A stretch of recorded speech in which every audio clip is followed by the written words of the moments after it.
ভারতের বিরুদ্ধে পাকিস্তান আবারও তাদের শক্তিমত্তা প্রদর্শন করলো। খবর হচ্ছে এই যে সীমানা লঙ্ঘন করে পাকিস্তানে ড্রোন হামলা ভারতের 12টি ভূপাতিত, অর্থাৎ যেই ড্রোন পাঠিয়েছে তার অধিকাংশই ভূপাতিত হয়েছে। একটা ড্রোনের আঘাতে 4জন সেনা কর্মকর্তা আহত হয়েছে। লেফটেন্যান্ট জেনারেল আহমেদ শরীফ চৌধুরী, আইএসপিআর এর মহাপরিচালক, তিনি আনুষ্ঠানিকভাবে জানিয়েছে গত রাতে ভারত আবারও পাকিস্তানের সীমান্ত লঙ্ঘন করেছে এবং বিভিন্ন স্থানে ড্রোন পাঠিয়েছে। 7 থেকে 8ই মে পর্যন্ত ভারত থেকে আসা 12টি ড্রোন ধ্বংস করেছে তারা। বৃহস্পতিবার এক প্রতিবেদনে এই কথা জানায় বিবিসি। প্রতিবেদনে বলা হচ্ছে, পাকিস্তানের সশস্ত্র বাহিনী এখন পর্যন্ত 12টি ড্রোন ধ্বংস করেছে। বিভিন্ন স্থান থেকে তাদের ধ্বংসাবশেষ সংগ্রহ করা হচ্ছে। আইএসপিআর এর মুখপাত্র বলছে যে ভারতীয় ড্রোনগুলো পাকিস্তানের লাহোর, গুজরানওয়ালা, চকওয়ালা, এটক, রাওয়ালপিন্ডি, বাহওয়ালপুর, মিয়ানওয়ালি, ছোড় এবং করাচির দিকে পাঠানো হয়েছিল।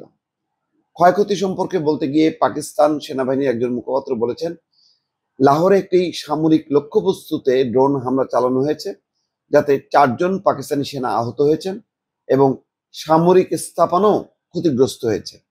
লেফটেন্যান্ট জেনারেল আহমেদ শরীফ বলেন, আমরা এই আগ্রাসনের মোকাবেলা খুব ভালোভাবে করতে জানি এবং আমরা মোকাবেলা করেছি। আমরা কেবল দৃঢ় প্রতিজ্ঞ নই, এই আক্রমণকারীদের প্রতিহত করার ক্ষমতাও আমাদের আছে। অর্থাৎ পাকিস্তান এখন দৃঢ় প্রতিজ্ঞ যে ভারত যেইভাবে তাদেরকে উত্তক্ত করছে, বিভিন্ন ড্রোন হামলা চালাচ্ছে, ক্ষেপণাস্ত্র হামলা চালিয়েছে, এখন পাকিস্তান তার পাল্টা শোধ নেবে। এবং এটা টের পেয়ে ভারত আজকে সর্বদলীয় বৈঠক করেছে। সেই সর্বদলীয় বৈঠকে প্রতিরক্ষা মন্ত্রী রাজনাথ সিং তাদের বীরত্ব দেখিয়েছে, বলেছে যে শতাধিক পাকিস্তানি নিহত হয়েছে এবং পাকিস্তান যদি হামলা করে তাহলে তার পাল্টা হামলা করবে।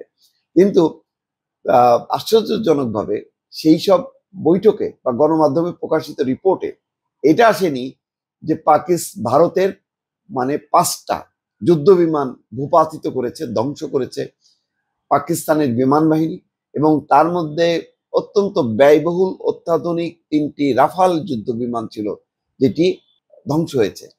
পাকিস্তান সেনাবাহিনী বরং বলেছে যে তারা 5টা না, আরো 10টা যুদ্ধ বিমানকে ভূপাতিত করতে পারত, কিন্তু তারা সংযম দেখিয়েছে।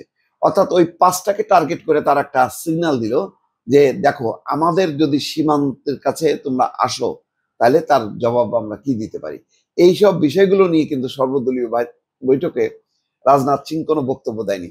তার মানে ভারতের পক্ষের যে পয়েন্টগুলো, সেই পয়েন্টগুলো তুলে ধরেছে, কিন্তু তাদের যে বিপুল ক্ষয়ক্ষতি হয়েছে এবং তাৎক্ষণিক যে পাল্টা জবাব দিয়েছে, এবং এখন ওই হামলা অপারেশন সিঁদুরের পাল্টা যে জবাব দেওয়ার জন্য পাকিস্তান প্রস্তুতি নিচ্ছে, এবং তার যে একটা ভয়াবহতা, গুজরাট, পাঞ্জাব ইতিমধ্যে থরেকম্প শুরু হয়েছে। 22টা বিমানবন্দর বন্ধ করেছে, 450 ফ্লাইট বন্ধ করছে। পাকিস্তান কখন কি করে এই ভয়। দর্শক ভালো থাকবেন, আল্লাহ।